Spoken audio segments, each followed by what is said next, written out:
coming up on Sleep, Eat, Perform, Repeat.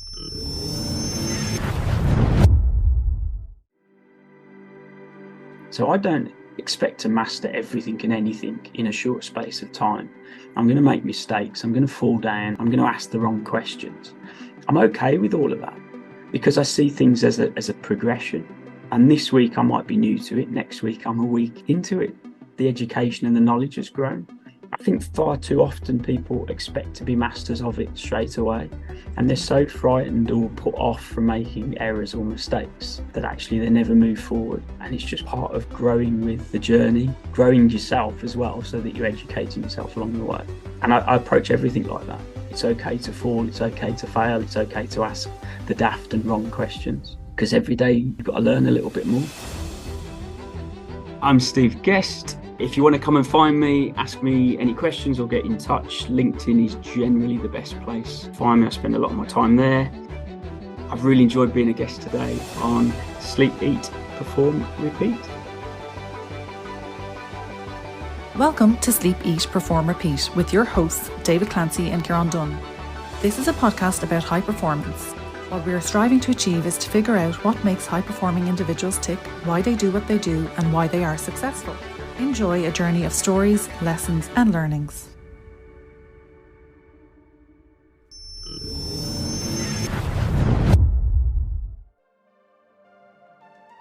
Today we spoke with Steve Guest, elite recruitment specialist and author of Top Biller. Steve has been recruiting for 17 years. He has placed over 800 individuals into permanent roles in the UK. Podcast host of The Guest List with Steve Guest. Amazon bestselling author across multiple categories for Top Biller, The Life of a Recruiter. Globally, the highest reviewed recruitment book on Amazon. And also founder of the online recruitment training platform, the 12-week Recruitment Mastery Program. Steve is still recruiting, the doing, but also now mentoring, coaching and teaching. We ask, when did Steve realize he could do this? What attributes he sees in his kids that could make them recruiters also? Steve talks about the importance of being early for everything, what separates successful recruiters, such as organisation, consistency, integrity and honesty, and what pushed him into driving his book sales. Steve knows his why, and he embraces sharing his journey and giving value now. How fitting it was that Steve was guest number 200 for SEPR. It's been going for 3 years and 7 months, since May 2019. But now it's time for a pause, for us to consolidate our learning. Thanks for being here, and remember, sleep, eat, perform, repeat.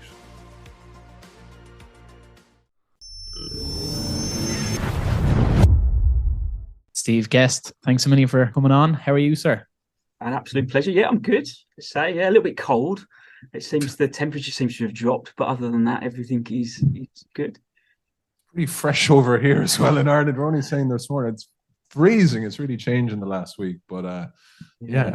We were giving out definitely on there. We're all growing the facial hair for winter, right? I know. I put this down to laziness, to be honest. It's really bad. It's one of them things that's so way down on the list of things to do that it gets longer. The beard gets fluffier, and I'm not sure the wife agrees with it, but it's here to stay at the moment.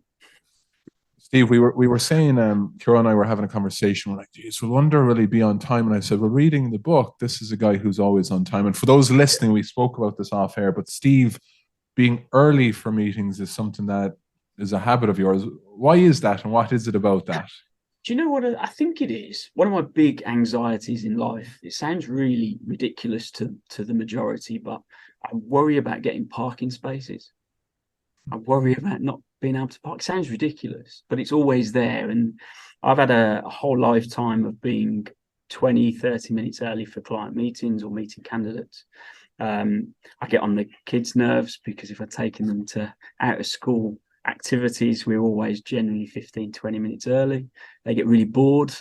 Even this week, I took my oldest to swimming and we were about 15 minutes early. And he was basically doing acrobats in the front of the car, feet on the ceiling, because he was so bored. And I'm like, just chill. It's 10 minutes. Just relax. But yeah, it's me. I don't like being rushed. I don't like being ill-prepared or feeling like I've run into something that you almost have that kind of initial panic that you've, I don't know, put someone else out because you're 5-10 minutes late, or they've been sat around waiting for you. And I don't ever want to be in that position. I like that. And I think we can actually use that a lot of time. I'm similar. I like to be early, but sometimes it's almost a bit of an anxiety about being too early and not knowing what to do. But you have a bit of a method about what's in the car, which as well. I think because it is just me, and I accept it. I'm rarely late, and if I am late, it's down to traffic or things outside of my control. But I'll always keep books or lists of things to do. Sometimes it'll be client or candidate lists, so I know who I've got to call when I get there. When I'm sat in the car park, I've always got things so that I use the time wisely. It's not a habit where I'm just there for 20 minutes and I sit staring into space. I actually use the time well, but I'd just rather be there and not worry about being late or stuck on a motorway somewhere. So yeah, I think as long as you use the time properly, I think you can manage it. I know it's a thing. I know people take the mickey out of me for it, but I'd rather be that person than be the one tearing down the motorway because I'm going to be late for a meeting. What are the other habits you have that maybe people take the mickey out of you, or maybe they don't, but have helped you be successful? I think, I've made a career in recruitment out of my habits, if I'm honest. I am meticulous in my planning and the way that my days are set up. I am an avid user of the calendar. If it's not booked into the calendar, then generally it won't get done or it will get missed. I am the habitual person.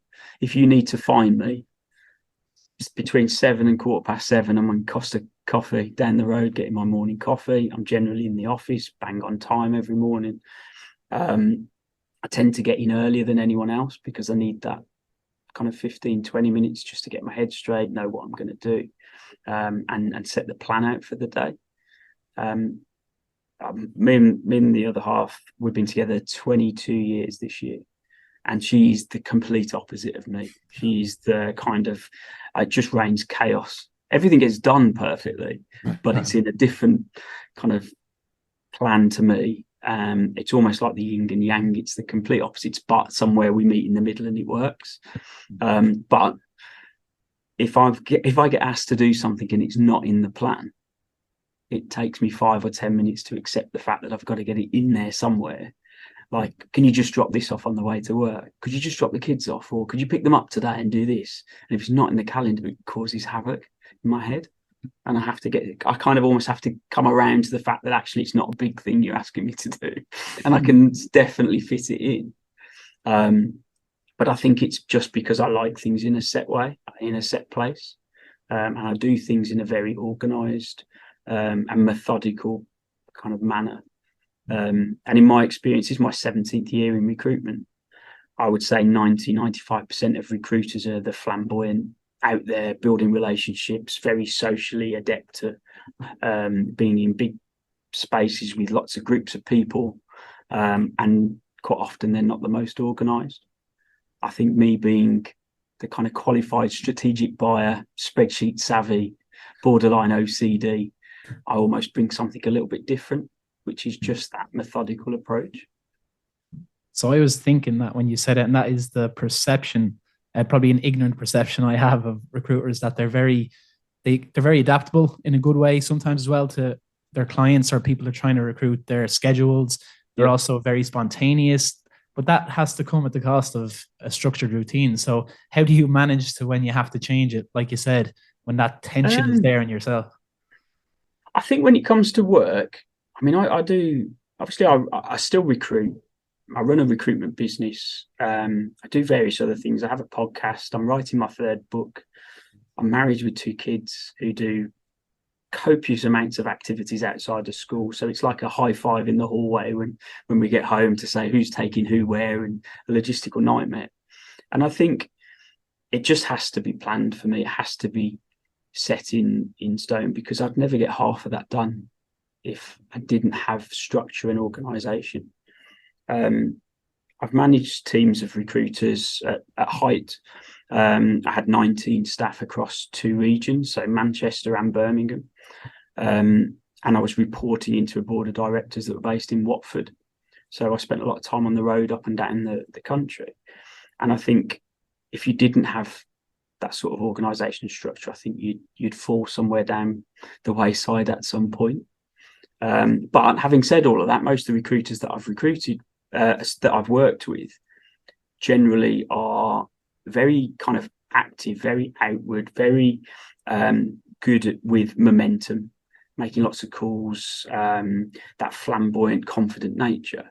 But quite often they'll leave a trail of destruction behind them, or they won't know how they've had a good month or a bad month, what has actually culminated in their results. And I always saw it as my job to try and find that element where they can start to understand and measure and then look to improve, which is always difficult, because if you've got someone like that, you start telling them that they've got to record all their detail, record all their data, understand what numbers and ratios and stats they've got. They start to switch off and become a little bit bored, because that's not what they want. And it's finding that kind of mid-level to get them a little bit more organized. It kind of paints a picture. The first book, Top Bill of the Life of a Recruiter, towards the back of there, I give away a free month planner. And that month planner is something that I've built over years of doing what I do. I use it on a daily basis. And I do think that is one of the things behind why the book has done so well, because people within recruitment crave structure, they crave order, and they're not quite sure how to do it or why they don't do it. Tell us, Steve, 17 years in the business. What was it like at the start, that first win? Can you take us back to that first big success when you went, you know what, this is for me, I'm onto it? Because we have young people listening to this that very well are probably dipping their toe into it. Yeah. And when can you get that realization that you're doing okay with this? I've almost got two answers to that. So my story didn't start off in I suppose, a really positive light. I was working as a buyer. I was negotiating multi-million-pound frameworks. It was a stable job. I was earning a basic salary. My wife was in temp recruitment and she was doing really well. And I was seeing some of the gains that she was making, thinking there's got to be more to life than this buying stuff. And I went for an interview to recruit for purchasing staff. And I thought that would be the natural kind of move. And I was told that I didn't have the right personality traits, the character traits. I would never make it as a salesperson or a recruiter. And I should go and look for something else. And I went across to a business within the same brand and basically said, take me on and I'll prove them wrong. So I suppose I entered into recruitment on the basis that I wanted to prove the doubters wrong. That almost gives you the fuel to your fire, because you've got something to do that is over and above just being successful. I came into recruitment having worked with salespeople that had consistently let me down for a good few years. And I think that, I suppose, gave me a foundation that my first, month to 6 months was about making sure I solved the problems to the clients. Where's it fell down before? What's gone wrong? Why aren't you happy with the recruitment agency or the consultant you've dealt with? What can I do to be bigger and better than anyone else? And I just focused on the real basics of, I'll call you when I say I'm going to call. I'll come over and meet you. I'll give you honest market feedback. So if we're not finding candidates, we're not getting CVs, we're not selling the role properly, something's falling down in between, the market's giving a message back that we weren't expecting, I would feed that back. Because as a buyer, I always wanted honest feedback from the salespeople I dealt with. And one of the big problems at the time was most recruiters ran for the hills after a meeting. They didn't send CVs or they never contacted them again. So just doing the basics really well was a success. And then I just set about actually just dominating my market. So I knew I had to work harder than anyone else. It was 17 years ago, so there wasn't really any social media. So it was all about cold calls. It was about networking. It was about getting into the office half an hour earlier. It was about making sure that everybody knew who I was for the specific market and the niche that I was taken on to recruit for. We were given KPIs then. I still work to now. So I knew they worked. And I just set about making sure I achieved them. And nothing really stopped that. I wasn't brutal in terms of pushing people into positions or selling something that wasn't there. I was just very honest in the fact that I worked hard, and I worked harder than people around me, and I used the people around me to motivate me to be bigger and better. I'm not sure if that's fully answered your question, but there's so many bits in between. As a consultant, I was one of the fastest trainees to get promoted, one of the fastest consultants to get promoted to senior. I still hold the regional records, as far as I'm aware, that was set in 2007, which was 17 perm placements in a 4-week period in construction. That's no easy feat. The average perm consultant places between 2 and 4 people per month across all sectors and markets. So that is, I suppose, the level that I'd set at the start, in that I just wanted to be really good at what I did and set an example, perhaps, to the people that doubted the fact I could ever do it. Speaking to your rise and doing so, being so successful, so young, effective networking and networking with the right people, the right clients, but also people within the organization. Did you go about that strategically? Did you set a roadmap for yourself in order to how you can build these relationships that will make a difference for your career? Yeah, there's always a strategy to it. I always go into, like, I really love this time of the year because it allows you to assess what you've done in the year. You can go over the work that you've done, how you've worked, the stats and everything that you've delivered on, and you can look to make those incremental gains and improvements for next year. I love that, and I love the fact that each year I'm trying to be a little bit better and a little bit bigger and achieve a little bit more. And it doesn't have to be, I suppose, huge gains. It's little bits everywhere. I think in terms of networking and building relationships and markets, it was just always about honesty. It was about making sure that I delivered on what I said I was going to deliver on. There was strategy in the fact that because I'm so structured and organized, my first desk, I still recruit for commercial construction staff across the West and East Midlands. The desk that I had at Hayes was commercial construction roles within the Birmingham postcoded areas, letters A to M in the alphabet. So it was really specific. It was really niche. But I wanted to get to the point where I knew everybody. I knew the one-man bands and I knew the big PLC companies. And if anybody moved, I knew what that meant in terms of the market, where the gaps were, where the vacancies were, where that person had gone to. And it was about kind of moving with the market as that went. When I left Hayes in 2008, I left on the basis that I was going to a business where nobody did what I did. So in essence, my market grew. I had the whole of the UK. I could still do construction perm. My thought process there was, well, if I can build this and make this many placements with such a small market, imagine what you can do with the whole of the UK. Actually, in hindsight, it lessened the service. It diluted the service. I wasn't as good. I wasn't as quick. I wasn't as effective, because you'd start placing roles in maybe Aberdeen or Portsmouth, and it was all so sporadic that actually you couldn't manage the market well enough. And it probably took me 6 to 12 months to actually just go back to doing West and East Midlands, and then focus on the fact that that was still a big increase in market.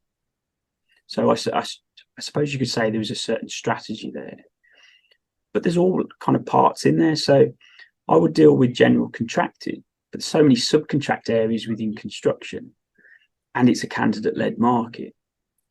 I was seeing, when I was getting CVs for candidates that I didn't know where I could place them, but they were still construction related, I knew that I needed to spend some time to understand each subcontract area, because each candidate that was coming through that I couldn't place was effectively a placement I wasn't making within a sector that I was managing.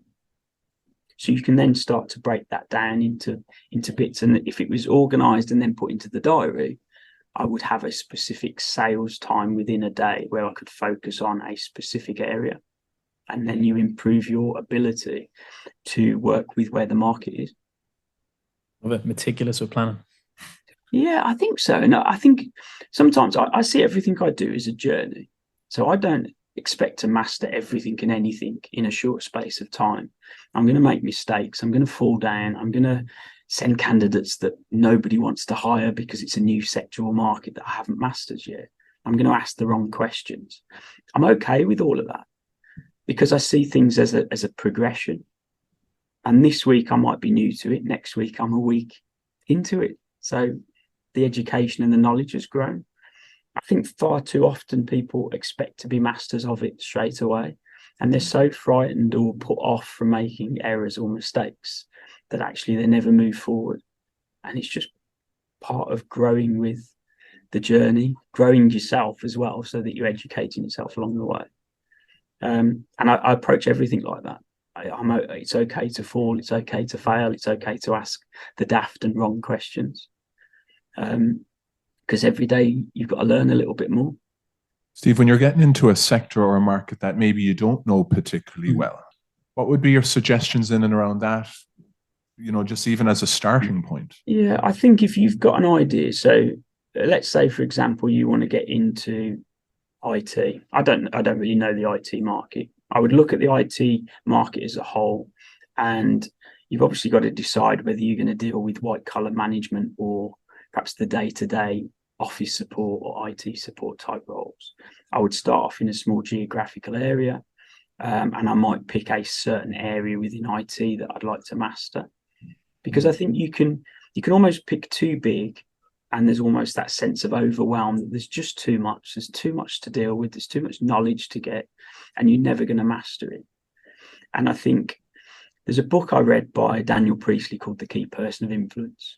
I read it some years ago. Daniel Priestley, I've met. He's appeared on my podcast as well. And I actually went down when I wrote my second book to give him a copy to say it actually came from meeting him some years ago. He wrote in there a key construction person of influence in the front page of the book. And I suppose that's where you go out. So if you were looking at starting a new market, the idea is you want to become that key person of influence. So that person that when a client needs to hire someone, they immediately think you. When a candidate's looking for a role, they immediately think you. So you've got to be specific enough for people to align that you are the person they need to speak to. And you need to be knowledgeable and valuable enough in that space for you to be that first person that they think of. You're never going to do that if the market's too big. And I think you then build on it once you've mastered an area. What I think is very interesting, I hope you don't mind me saying, you're brave in what you do in terms of taking on a career and just going for it, but you match it with such hard work and meticulous planning and strategy that even when you're stepping outside the comfort zone, which we speak about a lot about, you almost combat any sort of tension from that by your knowledge acquisition and just trying to look forward and say, okay, I can learn from what I'm doing and I'm going to get incrementally better. Yep. Has been really fruitful for you in recruitment, but also within writing. So you're on your third book now. What was it like making a transition from looking at recruitment, looking at the sectors to now being an author? Yeah, I think it was almost a stepping stone. So I'd worked with a company for 11 years and we've got a young family. We've got two boys at the time. They would have been 4 and 8.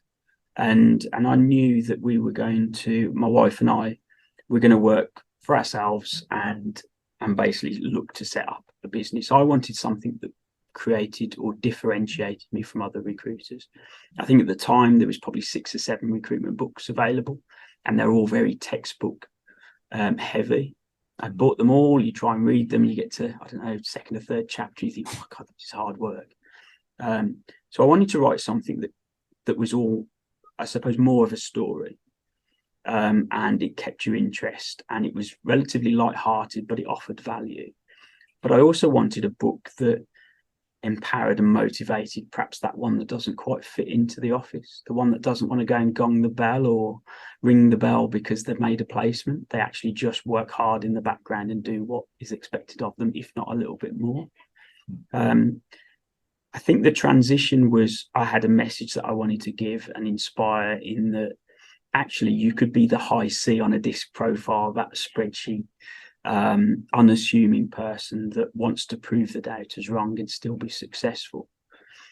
What I mean, I do quite a lot of promotions with the books and a lot of advertising, and thankfully a lot of the readers have done that for me as well, which has helped the book do so well.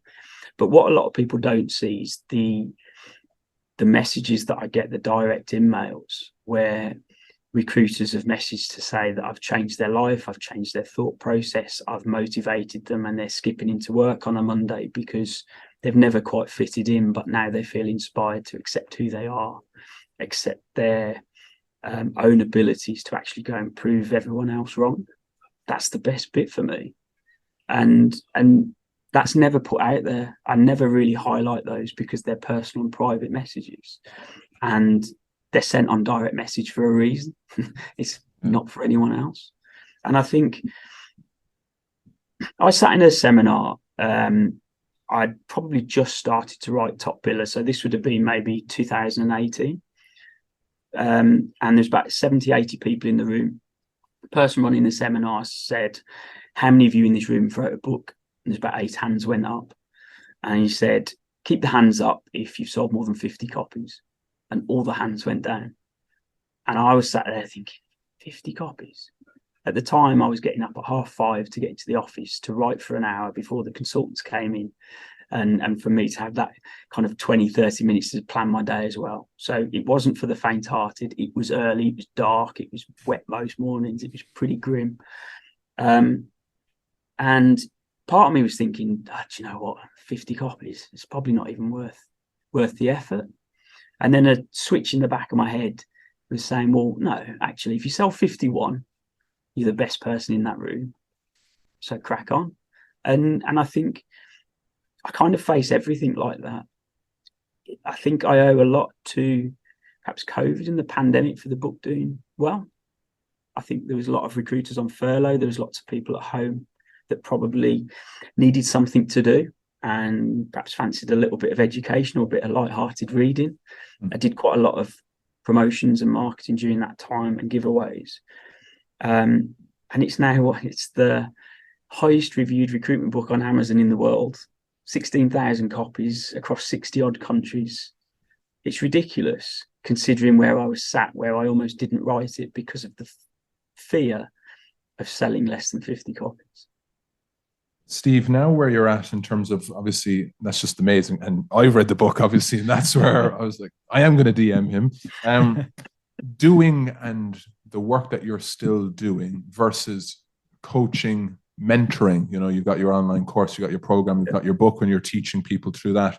Yeah. What's the balance between those two worlds now in terms of education, coaching, and still doing what you've done for a high level?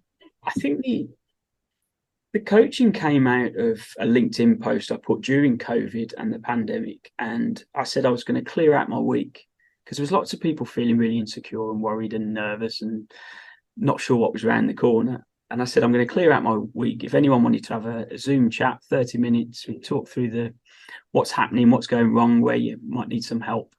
We can have a laugh, a chat, a rant, a cry, whatever you need. And if I'm honest, I didn't think it'd be that many people. I thought it'd be ex-colleagues or friends that would book in for a bit of a laugh and a joke. It ended up being 62 recruiters, and it was global. I didn't know any of the 62.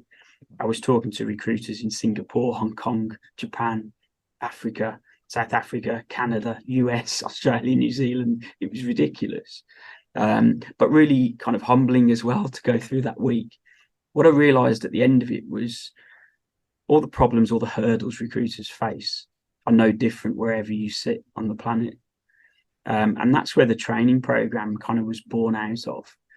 Because I'm a note taker, because I'm a detailed person, because I've recruited, mentored, coached consultants across the last 16, 17 years, it kind of made sense to create an online program. I wanted something that was accessible. I think the balance between the two, I still recruit, I still do the day-to-day recruitment. We're now up to 5 staff here in our recruitment business. Last year I did 4 launches. This year, 4 launches of the program, 1 per quarter. And because most of the learning is online and recorded videos, I jump in and do a live Zoom session once every fortnight. And it's open to anyone. People that initially did the program in 2020 can come along up till the new mentees that come through. So I would say majority of my time is still spent recruiting. The program, it works. It's made a difference to a lot of people around the world.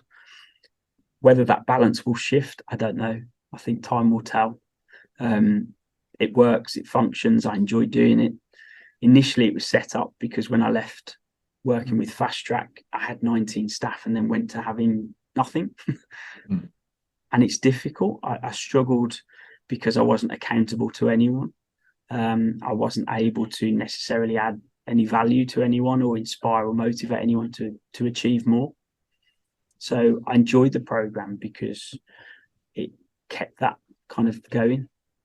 And I got to understand how different cultures and different recruiters around the world viewed things and things they could or couldn't do. Certainly within personal branding was always a good subject.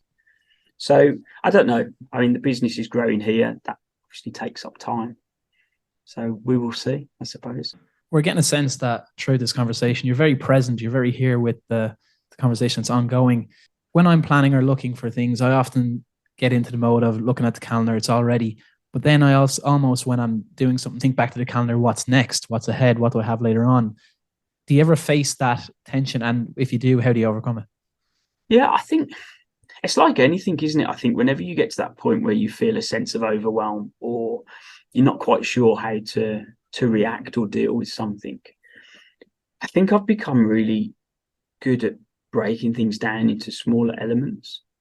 And I just keep it really basic. So it's things like I set a 10-year financial freedom plan when I was 35. I'm 43.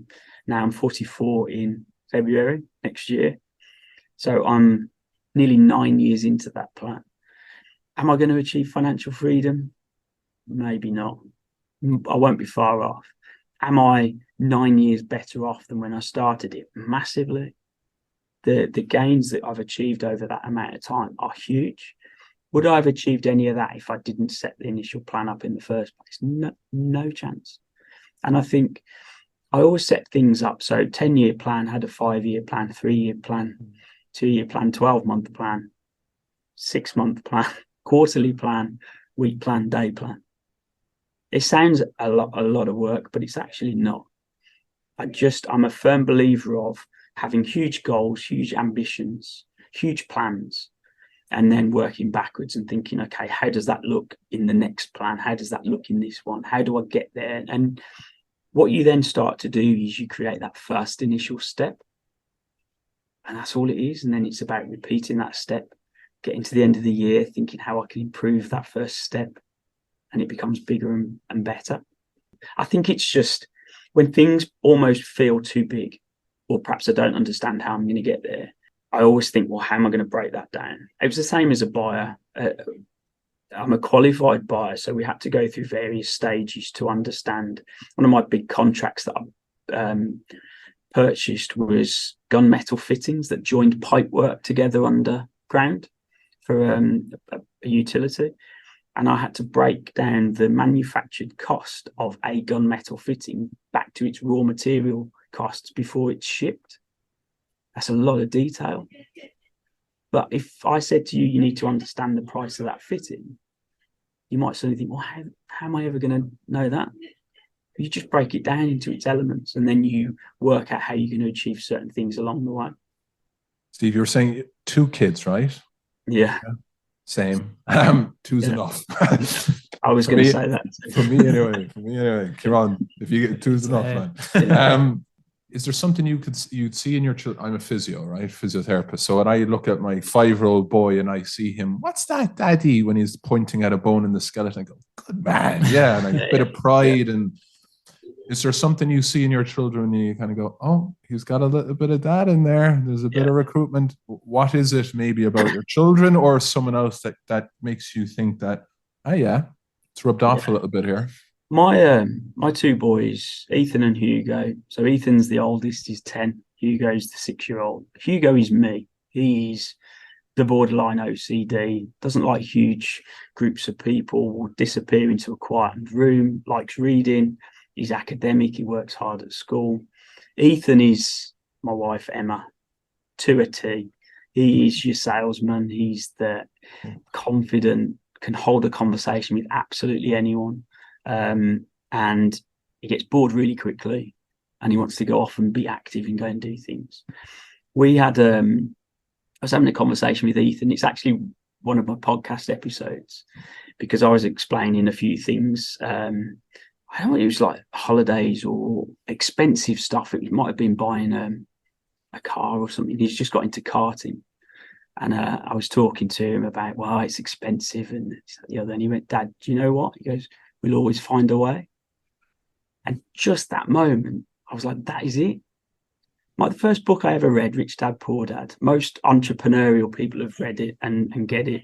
It was always about asking the right questions. How are we going to afford it? Not we can't afford it or we're never going to get there. It's how do we do it? What do we do? How do we get there? And just from, I think, repeating those sorts of conversations, Ethan's at a point where he gets it. It's about finding a solution. And to add to that, I had a consultant that was part of that 62 Zoom video two and a half years ago. And I've got to get this right because I think the last time I said I think he lives Singapore. Pretty sure it's Singapore. He messaged me via LinkedIn a couple of weeks ago and just said, thanks so much for putting that episode of your podcast out where you're having that conversation with your boy.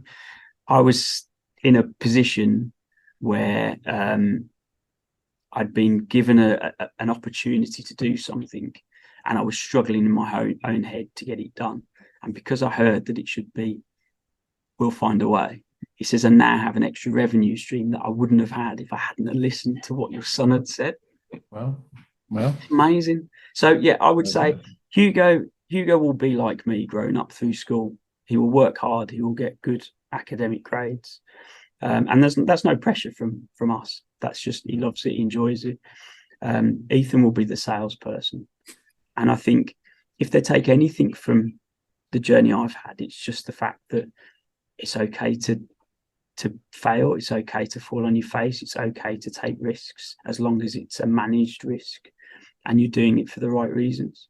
I think if they take that, I think they'll be and have successful lives and careers. Sounds like they will anyway, definitely. Just speaking to that as well, taking risks. When you're working with people and trying to place them, sometimes it is a risk for them to make a move or they may feel like it is. And trust is a big element. How do you convey trust or build that rapport and trust with the individual to say, no, I've done the work, I've knowledge in this area and I'm pretty sure this is going to be a good move for you? Yeah. I think it comes back to integrity and honesty. And because I've got a lot of experience with the companies, the clients, the contractors that I work with and people in general, I see recruitment is a service deliverable. So what I do is for the benefit of the candidate or the benefit of the client. It's not for me to make more placements, although that is a direct result. It's about making sure I look to what I class as package every candidate and package every vacancy. And by that, I mean, I want the client to meet 3 people and I want the candidate to go and have 3 interviews for potential roles. That's the basic minimum that I strive for. And that's so that the candidate can make a considered choice as to what best suits them. And I can offer advice along the way to say what the market says, what my experience of working with them over a long period of time is. And that could be client and company. My idea and thought process is to make sure that I give the candidate the best opportunity to pick the best thing for them. And from a client is to pick the best candidate that suits the role, having benchmarked against others. If you get an offer from a client and an acceptance from a candidate, and you've done those things, in theory, you've got a happy client, happy candidate that's picked it from a variety of choices, happier client, happier candidate, longer term placement. That's the theory. It doesn't always happen like that. As we all know, people can be random at the best of times, but that's how I approach every single vacancy and every single candidate. It doesn't matter whether you're a graduate or a chief exec or an MD. That is the aim. I don't push anyone. I certainly don't lie. I don't paint a picture that's all rosy. I will be honest. and we will chat through positions and companies, expectations and thoughts. And I treat people how they deserve to be treated. Ultimately, we're here to offer a service. I'm not here to make up anyone's mind for them. I'm here to offer advice and support and help, and hopefully get them the role that they've wanted. Lots of exciting things coming up. What's really, you're saying this is that point of the year when you're kind of planning and looking back as to what went well and projecting into next year. What's it look like, coming into Christmas in 2023 for you, Steve? Do you know, I just love it. Anything that involves a spreadsheet. It sounds really sad, doesn't it? That's the clip. Yeah. Do you know what, though? I think I am very much about investment for the future. It's about expanding. It's about creating wealth and ensuring that my kids have opportunities and choice later on in life. So that's the selfish element of this time of year. But we also sit down and we plan family things, what we're going to go and do, what we're going to do that's exciting, what we're going to change. Like I've committed to doing my Spanish GCSE, which actually I've put off another year because I'm struggling to fit that in. But it could be things like just going away or going to visit a new place. It might be just doing something different. One year in The Compound Effect by Darren Hardy, I think he says something about he buys his wife flowers every month. So I committed to that. Again, I loved it at the time, but then I think she was getting towards the end. She said, "Can I just have the cash instead?" I get excited because I want to go into every year with new things to aim for. And that could be health. It could be making sure I stick to the gym 3 times a week. It could be a new thing that I'm looking to do to ensure that I advance from a personal perspective as much as a business perspective. If I can get people around me on the same sort of wavelength and they want to do the same things and they want to be bigger and better, more motivated, achieve more, go off and do exciting things. As an office, it's exciting. I want to do things like go to, track days, go to Wimbledon, do all the bits that you might not necessarily do on an individual basis. But actually, as a collective group, it becomes really exciting and it motivates you to achieve more. Thanks for everything so far, all the insights. We have one more question to ask you. It's one we ask everybody who comes on the show. This will be episode number 200, so that is 200 questions of 200 times. Yeah. Top biller coming. Yeah. So the question to you, Steve, is what does high performance mean to you? That's a big question. High performance for me is working at a level that is above the expectation. A lot of us, and I've seen it time and time again, where individuals will say, "Oh, I'll do that tomorrow." If it's a task you can do now, you get it done. And it's not about or leaving it up for question. I think it's about getting the job done. And I get asked a lot of the time, I don't know how you fit it all in. How do you just get it? And you hear it spoken about, everyone has the same 24 hours in a day, and yet certain people achieve so much more. I don't even put myself in the top bracket for achieving particularly much more than anyone else. It's just I'm so motivated to make sure I get things done that they just get done and they don't get left to tomorrow.